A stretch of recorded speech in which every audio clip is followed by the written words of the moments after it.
If your WordPress site is showing the dreaded GoDaddy error establishing a database connection, don't panic. This is one of the most common WordPress issues, and in many cases, it can be fixed pretty quickly once you know where to look. In this video, I'm going to walk you through the exact steps inside GoDaddy and your site files so you can check the database details and get your website back online. If this tutorial helps you, make sure to hit the like button, subscribe to the channel, and turn on notifications so you don't miss more quick fixes like this. Alright, let's get started. The first thing you want to do is go to GoDaddy and sign into your account. Make sure you're logging in with the account that owns the hosting for the website that's having the database connection problem. Once you're in, go to My Products. This is where all of your hosting and domain services are listed, so it's the easiest place to find the website you need to troubleshoot. Next, look under the Web Hosting section and click Manage. This will take you into the hosting dashboard for that specific site. From here, you'll be able to access the tools needed to inspect the WordPress configuration files. Now click cPanel Admin. This opens the hosting control panel, which is where you can manage files, databases, and other important server settings.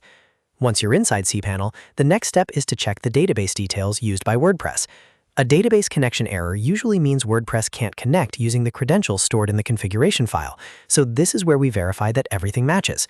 Go to File Manager, then open the public_HTML folder. This folder usually contains the core files for your WordPress installation. Inside public_HTML, look for a file called Wp-Config.Php.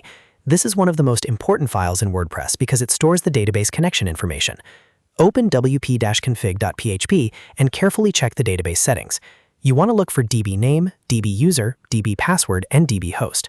These four values tell WordPress which database to connect to, which user to use, what password to use, and where the database host is located. If even one of these details is incorrect, WordPress may fail to connect and show the error establishing a database connection message. Compare these values with the database information in your hosting account. Make sure the database name matches exactly.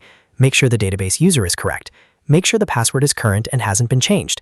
And make sure the database host is set properly for your GoDaddy hosting environment.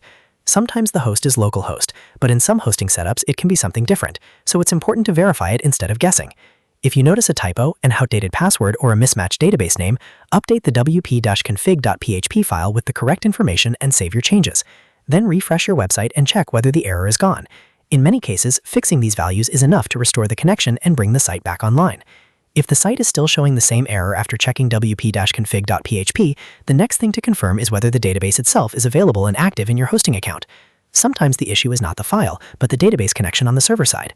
Still, this first check is the most important place to begin because it solves a lot of these problems very fast.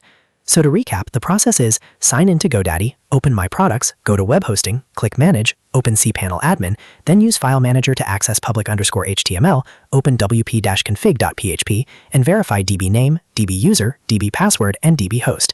That's the core troubleshooting method for this specific GoDaddy WordPress error. If this video helped you fix the issue, please give it a thumbs up, subscribe for more WordPress and hosting tutorials, and share this video with anyone else who's stuck on the same database connection problem. Thanks for watching, and I'll see you in the next one.